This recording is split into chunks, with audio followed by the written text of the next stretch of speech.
Yo soy del pueblo, pueblo migrante, gente luchadora, comunidad triunfante. Yo te protejo y tú me ayudas a mí. Aquí con tu radio, carecen DC. Hoy tenemos una conversación sumamente importante y para muchos muy personal. Nos acompaña Monsi Hernández, cofundadora de Onward, una organización que ha nacido de la necesidad de reimaginar el futuro de uno más allá de las fronteras de este país. Bienvenida, Monsi. Gracias por acompañarnos en Radio Carecen. Muchísimas gracias, Karen. Monsi, para quienes aún no tienen el gusto de conocerte ni saben de Onward, ¿por qué no nos compartes un poquito de ti y de lo que hacen en la organización? Claro, yo soy Monsi, nací en México, en la Ciudad de México, y a los 9 años encontré que mi familia decidió moverse a los Estados Unidos. Desafortunadamente no teníamos documentos y estábamos viviendo en esos momentos en Sur Carolina, así que fue extremadamente difícil para nosotros como gente mexicana indocumentada crecer en los Estados Unidos, claro. Después, cuando el presidente Obama fue inaugurado, descubrimos que también tenía la idea de empezar este programa de DACA para Childhood Arrivals. Es algo que me dio la oportunidad de sacar una licencia de conducir, pude empezar a trabajar, pero también hay ciertas restricciones que existen en diferentes estados en los Estados Unidos. Creo que ahora más reciente se ha visto más cómo se suman esas barreras. Y esto es algo que lo hacen al propósito, ¿no? Tratan de hacer más barreras para nosotros que tenemos DACA para que o sea, tengamos el sentido de que no deberíamos de estar ahí o que no merecemos estar ahí en los Estados Unidos. Entonces es algo que para mí fue un sentido muy similar. Sur Carolina es un estado muy conservativo, votó el 97% para Trump. Entonces, después de la inauguración de Trump, y aunque yo tenía DACA, encontré que la vida en los Estados Unidos era muy difícil. Simplemente sentía que no era vida, era solamente sobrevivir. Por eso y también por la razón de que ICE también arrestó a mi mamá y la metieron en los centros de detenciones, yo decidí que ya no quería seguir luchando por el sueño americano y decidí que en lugar de tratar de seguir en los Estados Unidos, iba a volar a Alemania. Entonces, eso es lo que hice y encontré un país increíblemente diferente, pero también encontré muchísimas cosas y diferencias como un inmigrante en otro país, una experiencia completamente diferente al ser un inmigrante en los Estados Unidos. Pero aún así tuve muchas dificultades. Entonces busqué en el internet por otra gente que había pasado por lo mismo. Así encontré a Jason y a Tejira, que son los otros cofundadores de Onward. Y en cuanto nos encontramos, nos dimos cuenta que nosotros podíamos ayudar a otra gente que estaba pasando por el mismo problema. Y ahí fue donde fue creado Onward, aproximadamente en el 2020. Gracias, Monsi. Tu historia representa una dualidad muy profunda. Por un lado está la liberación, de ya no sentir que tienes que vivir en un limbo de incertidumbre, pero por el otro surge el dolor de dejar atrás a tu familia y a tu comunidad. ¿Cómo fue para ti cargar con todas estas emociones? Extremadamente complejo. Me encantaría poder mostrar físicamente cómo se siente esto, pero es algo que tiene tantos diferentes niveles. Por ejemplo, el dejar los Estados Unidos y no vivir en ese limbo, qué increíble se siente. Se siente la libertad, se respira la libertad. El llegar a Alemania y tener documentos y ser aceptada y sobre todo, siendo una persona mexicana, no recibir esa discriminación aquí en Alemania es tan lindo, tan hermoso. El no tener que tener miedo al salir, el no tener miedo de tener mis papeles siempre conmigo, es un peso que ya no tengo encima de mí. Y para tal vez para darles una imagen, Cuando estoy en diferentes reportajes, la gente ve las fotos que tomé de los Estados Unidos y las fotos que tengo ahora y había muchos comentarios en redes sociales que decían, no, estos están al revés porque se ve más joven en las fotos de Alemania. Y, y es que me quito años de encima el poder respirar esa libertad. Y también, del otro lado, tenía el dolor de dejar atrás a mi familia y a mi comunidad. Es algo de lo que hablamos mucho en Onward, porque en particular en nuestra comunidad, la familia es lo más importante. Y para mí no es diferente. Todo lo que hago, lo hago por mi familia. Todo lo que quiero ser, lo quiero hacer para poder darles a mis familiares, para cuidarlos, para protegerlos. Y mi mamá y mi papá son gente que, aunque estén muy lejos, siempre pienso en ellos, siempre pienso, tengo que echarle ganas, porque ellos le echaron ganas para que yo pudiera tener un nuevo futuro. Entonces es algo que les quiero dar de regreso también. Cuando los dejé, fue extremadamente difícil. A los 23 años llegué en Alemania y mi papá fue el que estaba más sentido de que iba a dejar los Estados Unidos. Y no lo veo mucho que llore, pero cuando estábamos en el aeropuerto y me despedí de él, él se notaba que quería llorar y estaba muy sorprendido de que de hecho sí los iba a dejar. Y dejé a dos hermanos menores también en los Estados Unidos, a los que yo cuidé desde que nacieron los dos. Y ahora solamente nos vemos por video. Es difícil, es algo que para nosotros y para la gente que también decide dejar los Estados Unidos, siempre les digo, tienen que saber elegir qué privilegios quieren tener y qué sacrificios están dispuestos a dar. Para mí, aunque suena egoísta, fue algo que tuve que hacer para poder empezar una vida, porque yo no quería llegar a mis 50, 60 años siendo completamente indocumentada todavía y sin la habilidad de cuidar a mis padres o a mis hermanos si algo les pasaba. Ahora que estoy aquí, estoy financieramente no bien, estoy mucho mejor de lo que estaba en los Estados Unidos. Y aquí solo trabajo un trabajo. En los Estados Unidos tenía que trabajar tres trabajos para medio sobrevivir. Es muy complejo todo. Lo económico, lo espiritual, lo emocional, la comunidad, todo eso completamente diferente. Y hubo muchísimo sacrificio, hubo muchísimo batallar, pero yo creo que fue la decisión correcta. No lo cambiaría para nada y de hecho deseo que lo hubiera hecho antes, porque aunque suene raro, 10 años ya no suena como mucho tiempo. De hecho, yo tengo la barra de inadmisibilidad de 10 años y sí se puede aplicar. Hay documentos que se pueden llenar sin costo alguno para poder regresar a los Estados Unidos y nada más uno tiene que esperar a ser aprobado. Hubiera podido llenar eso, se llama the HANCRA waiver, pero yo decidí esperar esos 10 años y han pasado extremadamente rápidos. Mucha gente tiene miedo de que no puedan regresar a los Estados Unidos por 10 años, pero yo lo tomo como una meta. En esos 10 años he decidido que voy a crecer como persona, voy a crecer como persona económicamente, voy a crecer como persona espiritualmente y es lo que he hecho. Y cuando regrese a los Estados Unidos a visitar, si me dan el permiso, yo sé que voy a estar no solamente orgullosa de mí, pero también de mi familia, porque pues ellos también tuvieron que estar lejos de mí por la decisión que yo tomé. Lo pusiste de una manera tan bella, el tener que elegir qué privilegios y qué sacrificios están dispuestos a tomar para empezar a vivir. Y bueno, tocaste un punto importante. Quizás hoy estás haciendo el sacrificio de no poder ver a tu familia por 10 años, pero lo haces pensando en su bienestar y el bienestar de tu familia a lo largo plazo. Elegiste Alemania tras vivir más de una década en Carolina del Sur. Cuéntanos cómo fue ese proceso de investigación y por qué Alemania.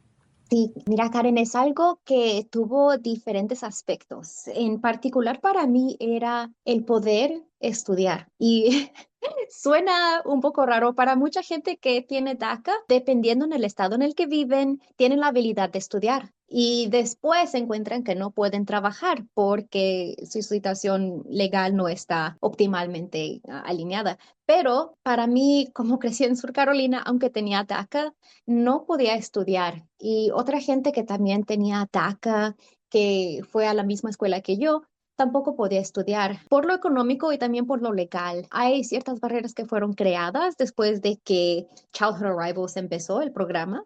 Y fue específicamente para asegurarse de que nosotros no pudiéramos tener un mejor futuro o llegar a ciertas metas. Por ejemplo, no se puede ser abogado, no se puede ser enfermera y se tiene que pagar out of country tuition en lugar de in-state tuition, lo que es aproximadamente 3 a 4 veces más en el pago que se tiene que pagar para la universidad. Es algo que yo simplemente no podía hacer y algo que siempre me hizo sentir muy derrotada, en particular porque para mí la educación era la manera de demostrar a los Estados Unidos que yo merecía tener documentos, que yo era una de esas personas que trabaja duro y que siempre está echándole ganas. Y creciendo, mis papás siempre me dijeron, ¿no? Es tu responsabilidad, tú tienes que sacar papeles por la familia, entonces le tienes que echar ganas en la escuela. La forma de sacar papeles para todos es estudias muy fuerte, te vas a la universidad, sacas tu título y con ese título puedes sacarte la ciudadanía. Y me lo creí, es algo que tal vez en sus tiempos era verdadero. Ellos tenían razón en eso, en esas temporadas, claro, pero todo cambió sobre el proceso de 10 años que estuve en los Estados Unidos. Y creo que ciertas personas se dieron cuenta de que ese es el proceso que mucha gente estaba tomando y por eso pusieron esas barreras. Para que sí, sin importar cuánto trabajes, cuánto de ganas le eches, simplemente hay barreras que no te dejan pasar. Entonces yo creí tanto en la educación y las posibilidades y cuando descubrí que no era posible por mi estatus migratorio, no sabía exactamente qué hacer. Lo peor fue que fue en esos momentos, cuando yo salí de la escuela, cuando terminé la escuela, cuando ICE se llevó a mi mamá y me tuve que encargar de mis hermanos menores. Y eso fue aún peor, porque fue en eso de, creo que fue la ley HB 60 la que hizo legal la discriminación contra gente que se ve indocumentada en Sur Carolina. Entonces, si alguien se ve indocumentado, los pueden parar y llevarlo directamente a ICE. Y eso es algo que Sur Carolina hizo. Entonces, mucha gente no podía salir a trabajar. Era esencialmente como lo que está pasando ahora, pero un poquito no tan intenso, pero sí se sentía el miedo en la comunidad. No podía trabajar, mi papá no encontraba trabajo porque pues él tuvo que salir de Sur Carolina para buscar trabajo y mi mamá estaba en un centro de detención. Hay algo que se siente muy profundamente y eso es el odio. Eso es el odio y también se siente cuánto una persona no puede hacer nada. Yo escribí a mis amigos americanos porque mi mamá me dijo, bueno, si sacas 12 documentos de americanos que dicen que soy una buena persona, tal vez me den el chance de quedarme. Entonces escribí a muchos amigos, les pregunté, mi mamá está en un centro de detención, necesito una carta nada más firmada que dice que eres americano, que es buena persona y no recibí ni una sola letra de ninguno de mis amigos. Ninguno me respondió. De hecho, en cuanto les dije de qué se trataba, era algo que no sé si fue miedo o si simplemente no entendían la severidad de la situación, pero nadie respondió. Y qué isolación se siente al darse cuenta de que la humanidad básica simplemente no está ahí. Cuando se trata de gente indocumentada, en particular después de que vi a mi mamá, después de que salió del centro de detención, fue muy claro para mí el nivel de odio que existe al nivel sistemático en los Estados Unidos, porque en esos centros de detención, como muchos saben, muchos que han estado en esos centros, saben que ahí la gente es torturada, que la gente es amenazada, abusada, niños, adultos, gente de tercera edad, no hay discriminación en el maltrato. Y eso lo reconocí cuando vi a mi mamá, era, mi mamá era un dragón de persona, una persona tan increíble y fuerte. Y salió con el alma rota, completamente destruida. Se veía más chiquita y apenas y podía hablar de lo traumatizada que estaba después de 4 meses en esos centros de detención. Ahí fue donde entendí algo muy fundamental y eso fue a qué nivel nosotros como indocumentados somos vistos. Y eso significa nosotros no tenemos humanidad ante los ojos de estos sistemas que nos encarcelan y que nos abusan, porque todo lo que le pasó a mi mamá fue legal. Nosotros no podíamos demandar por la forma en la que la torturaron o la forma en la que la abusaron. Todo eso era legal, aceptado, y mucha gente lo celebra. Me di cuenta, yo no soy vista como una persona con humanidad en este país. Y me di cuenta, no solamente mi mamá, sino mi papá, mis hermanos, yo misma, todos somos muy vulnerables y esto nos puede pasar a todos y va a ser aceptado por todos y nadie va a hacer nada. Eso fue cuando decidí, yo no quiero seguir en este país. Yo quiero ser reconocida como una persona que tiene sueños y habilidades. Y aunque me tomó varios años de juntar mi dinero, decidí ir a Alemania. Alemania específicamente porque quería ir a un lugar tan lejos que nadie podría decir que es ser mexicano. Nadie me vería y diría, "Ah, eres mexicana, ahora te voy a discriminar, ahora voy a ser racista contra ti". Yo quería simplemente ir al otro lado del mundo para no tener que ver este odio más en la cara.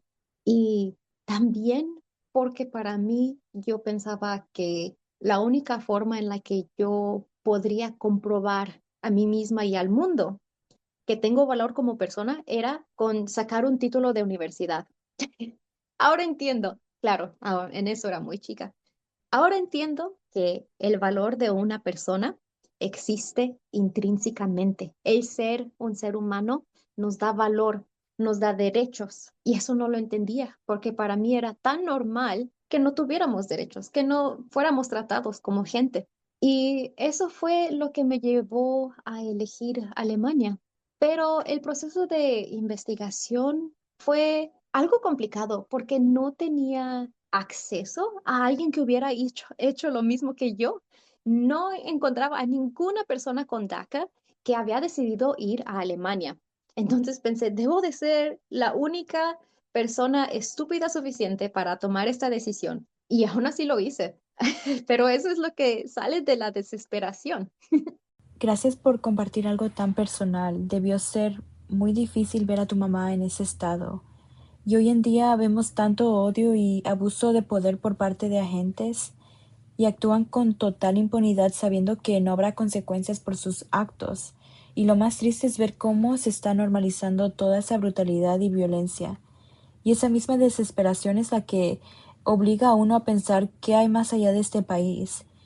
Y bueno, para alguien que hoy se siente atrapado y sin salida, ¿por dónde se empieza? Cuéntanos qué destinos están eligiendo los miembros de Onward. Sí, claro. Mira, para empezar, uno tiene que decidir cuáles son las cosas más importantes para mí en esta vida, porque a todos nos toca una sola vida y todos tenemos metas. Y tal vez las metas son, en un mes quiero subir 2 kilos, en un mes quiero visitar este estado y este estado, pero uno tiene que tomar un poco más enfoque sobre qué quiero hacer en esta vida en 20 años, en 30 años, en 50. ¿Qué son las cosas más importantes que tengo que hacer para saber que viví una vida completa? Para mí era poder sacar una educación, poder cuidar a mi familia y crecer como persona.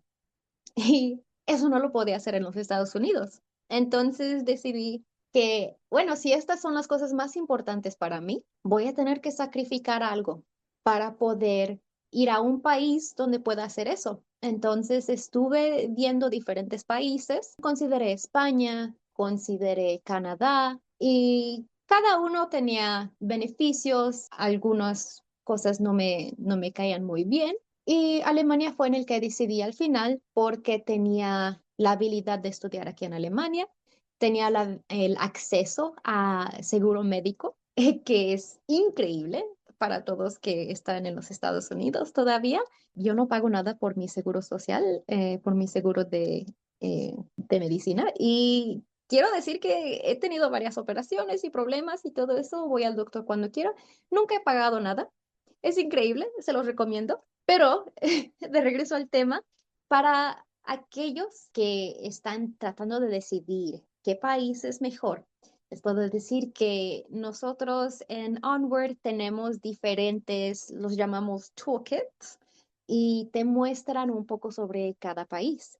Estos fueron documentos que son creados por gente que ya se fue al extranjero. Por ejemplo, yo empecé con el de cómo moverse a Alemania y esencialmente escribí lo más importante, lo que recomiendo, lo que fue difícil y el proceso legal que yo tomé. Y después, cuando otros Dreamers se fueron a Canadá, ellos escribieron otro toolkit y tenemos ahora gente en España, en Canadá, en Francia, en Japón, Sur Corea, Australia, tantos lugares, Suecia, y tenemos estos documentos creados por gente que ya pasó por el proceso para que así esas semillitas que ellos descubrieron se puedan ser leídos por gente que está considerándolo. Y esto ayuda mucho para tomar una decisión. Por ejemplo, hay diferentes requisitos para diferentes países. Para mí no fue un problema que yo tenía DACA. En Canadá, por ejemplo, si uno tiene DACA, se puede aplicar definitivamente si uno tiene DACA. Hay otros países que no les importa nada el estatus migratorio porque el estatus migratorio en los Estados Unidos que uno tiene, la verdad, nada más es importante en los Estados Unidos. Cuando uno sale del país, a nadie le importa. A mí nunca me preguntaron nada sobre mi documentación en los Estados Unidos. Es algo que uno tiene que decidir qué ventajas quiero tener en esta vida. En España, por ejemplo, la posibilidad de viajar, de conocer diferentes culturas, de sacar una buena educación está ahí. En Australia están muchísimas diferentes oportunidades. Suecia es también muy lindo, pero también requiere un nivel muy alto de educación. Entonces, dependiendo en cómo es la persona y qué quiere sacar de esta vida, se puede elegir ese país. Y muchos de nosotros en Onward hemos tomado ese paso con los toolkits, viendo qué necesito y qué puedo dar y qué puedo sacrificar para llegar a esta meta. Los toolkits suenan como muy buenos recursos para la comunidad. ¿Onward es exclusivo para beneficiarios de DACA o también está para quienes no calificaron para el programa? Es para todos, gente indocumentada, gente con DACA, gente con the U visa. También tenemos gente que de hecho es documentada, que utilizó nuestros toolkits y nuestras diferentes ayudas para ir a México o ir a Canadá, porque el paso también ha sido hecho por diferentes gentes de diferentes estatus. Entonces es algo que se puede dar para todos, es gratuito. Nosotros no pedimos dinero por lo que estamos haciendo, simplemente queremos ser esa persona que nosotros necesitábamos cuando nosotros tomamos ese paso. ¿Y dónde se puede encontrar esos toolkits para aquellos que estén interesados? Sí, mira, se tiene que mandar un correo electrónico a mí o a Onward en nuestro sitio de internet en onwarddreamers.org. Pueden mandarnos un correo electrónico y nosotros mandamos el toolkit. Tenemos en estos momentos uno para España, Canadá, México, Alemania y the UK, sí, y Inglaterra. Muchas gracias, Monsi. Estaremos compartiendo para aquellos que estén interesados puedan accederlos. Y bueno, estando ya del otro lado, ¿cómo ha cambiado tu perspectiva de este país? ¿Qué se siente ver desde lejos este debate eterno y perpetuo sobre las políticas migratorias? Completamente diferente. Es increíble, es una ilusión, es una manipulación. Todo lo que estoy viendo ahora que soy una persona inmigrante en un país diferente. El trato que recibí en los Estados Unidos contra Alemania son dos mundos diferentes. Aquí automáticamente tengo seguro médico, tengo el derecho a ir a la escuela y es simplemente aceptado que es un derecho humano. Así que aquí mis derechos humanos son respetados. Allá pretenden que no existen. Y aún peor, se nota que en los Estados Unidos la idea es de que si uno no trabaja lo suficientemente duro, si uno no es inteligente suficiente, entonces es la culpa del individuo. En lugar de decir, toda gente tiene ciertos derechos, sin importar su inteligencia o lo duro que trabajan o X, Y, Z. Hay ciertos derechos que no se pueden quitar de la gente, aunque sea indocumentada, porque todavía seguimos siendo personas.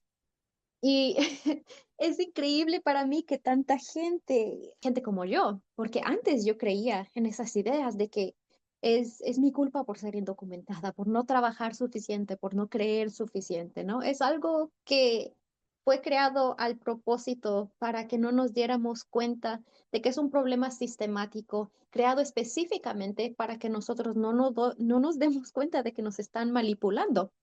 Uno tiene que recordar a veces que todos nosotros, por ser personas, merecemos una buena vida, merecemos seguro médico, merecemos una educación, merecemos poder vivir en paz y sin persecución, que es algo que no deseo que no tuviera que decir, pero que nos han forzado a olvidar. El tratamiento que veo en los Estados Unidos es increíblemente agresivo, es una forma tan horrible de tratar a la gente y según este país es es el país de libertad, de los sueños y según fue creado por inmigrantes sobre tierra indígena. Pero todo eso es aparentemente cosa del pasado porque yo no veo la libertad ahorita en los Estados Unidos, solo veo que están abusando de la gente y los están tratando de hacer que es su culpa por ser quien son. Y qué horrible es eso. Y de hecho, personas indígenas han sido detenidas en tierra indígena y tratan a la gente de color como si no fuera humana. Y de hecho, bueno, en Carecen estamos trabajando para redefinir la narrativa y no estamos usando el término de autodeportación porque la realidad es que nadie elige ser expulsado. Lo que enfrentamos es una presión sistemática que obliga a nuestra comunidad a tomar decisiones sumamente difíciles y estamos ofreciendo apoyo en la preparación para la partida, para que uno mismo pueda tomar control de su propio futuro antes de que el sistema lo haga por uno. ¿Qué tanto ha aumentado la necesidad de sus servicios recientemente en los últimos meses? Desde enero tuvimos, no fue el doble ni el triple, fue 4 veces más el número de miembros que llegó a Onward. Y aún peor, en Onward hacemos consultaciones uno a uno y yo soy la persona que las dirige. Y esencialmente lo que hago es, buscamos una cita y hacemos una videollamada donde hablamos sobre quién eres, cuáles son tus sueños, en qué país te ves y yo te ayudo a orientarte un poquito más o tal vez te recomiendo otro país, cosas así. Y en muchas situaciones la gente me empieza a explicar por qué quieren dejar los Estados Unidos. Eso es muy normal y siempre pasa durante las consultaciones, pero desde febrero estas consultaciones se han vuelto ¿cómo lo diré? Es algo tan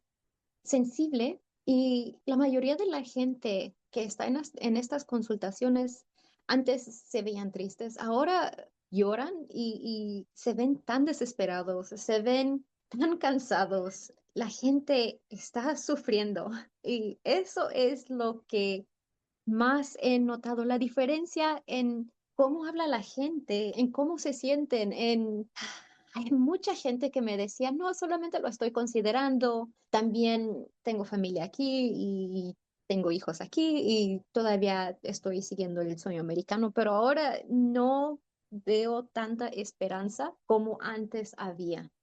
Y yo creo que se debe al terror y el miedo que se está sistematizando.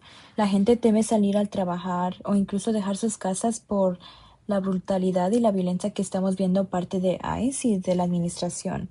Y es un trauma profundo que afecta a familias, a niños. Y ante este panorama tan difícil y para cerrar esta conversación, Monsi, ¿qué mensaje le darías a la comunidad? Uf, es difícil y lo sé, lo entiendo, lo recuerdo muy bien. Hay muchos días donde me levanto y todavía me siento indocumentada. Es un peso que toma mucho tiempo en dejar a una persona, pero yo creo que la comunidad ha vivido por tiempos muy difíciles. Esta no es la primera vez y no será la última. Confía en tu comunidad, confía en las organizaciones que están para ayudarte. Hay mucha gente que quiere ayudar a la comunidad, que puede ayudar. Es hora de dejar de escondernos en las sombras y esta vez sí pedir ayuda porque se necesita. Sí hablar sobre nuestras historias porque se tienen que escuchar. Y sobre todo, creo que la comunidad debería también de darse cuenta de que el miedo, la vergüenza, la manipulación, todo eso son tácticas para que no hablemos sobre los problemas que estamos pasando, para que no nos demos cuenta de la forma en la que estamos siendo maltratados. Aunque es difícil, aunque tenemos miedo, tenemos que seguir y no dejar que esta administración, que esta forma en la que estamos siendo tratados, nos quite ese valor que tenemos. Hemos pasado por peor y no será la última vez. Entonces, le tenemos que echar los kilos, pero también nos tenemos que cuidar el uno al otro. Como comunidad, nos peleamos mucho y a veces no reconocemos el poder que tenemos cuando estamos unidos porque estamos ocupados peleándonos entre nosotros. Entonces, en este momento tenemos que también empezar a reconocer la humanidad de la gente de nuestra comunidad, ayudarnos el uno al otro, cuidarnos el uno al otro y sobre todo respetarnos, tratarnos no nada más a otra gente, pero también a nosotros mismos con ese amor que merecemos, porque la administración quiere que tengamos ese odio por nosotros mismos, por nuestra comunidad, por quienes somos. No crean en todas esas mentiras. Nosotros somos gente con un increíble poder y resiliencia y no quieren que nos acordemos de eso. Muchas gracias, Monsi. Ha sido un placer tenerte con nosotros. Y bueno, para quienes desean conectar con Onward, ¿cómo pueden hacerlo? Sí, nosotros tenemos un Facebook que se llama Onward Dreamers. También tenemos un sitio de internet que se llama onwarddreamers.org. Y si quieren, también me pueden mandar un correo electrónico. Yo soy Monsi, con Y, Monsy, at onwarddreamers.org, con preguntas que tengan, si necesitan una consultación, si necesitan un toolkit, si necesitan que los conecte con otra gente que ya está en Canadá o en España. Nosotros somos una comunidad no solo de gente que sigue en los Estados Unidos y lo está considerando, sino también tenemos a aquellos que ya están viviendo en otras partes del mundo. Y si tienes preguntas de cómo es vivir en México y qué debo de preparar, pues ellos también pueden ayudarte porque para eso estamos, para ayudarnos el uno al otro. Gracias. Y bueno, a todos los que están considerando salir del país, les recordamos que no tienen que hacerlo solos. Hay una comunidad aquí en Onward y en Carecen para apoyarlos. Muchísimas gracias, Karen. Si puedo decir una última cosa, robarte un poquito más de tiempo. Sí, sí, por supuesto. Hay también otra organización, otras dos organizaciones que me encantaría mencionar. Una es Undock Professionals con Sherette García y esta organización fue creada para ayudar a gente indocumentada a crear sus propios negocios, a llenar su información legal, todas esas cosas que tal vez es un poco difícil para gente indocumentada. Con Undock Professionals les enseñan con guías diferentes cómo empezar, por ejemplo, a ser su propio jefe, todas esas cosas importantes.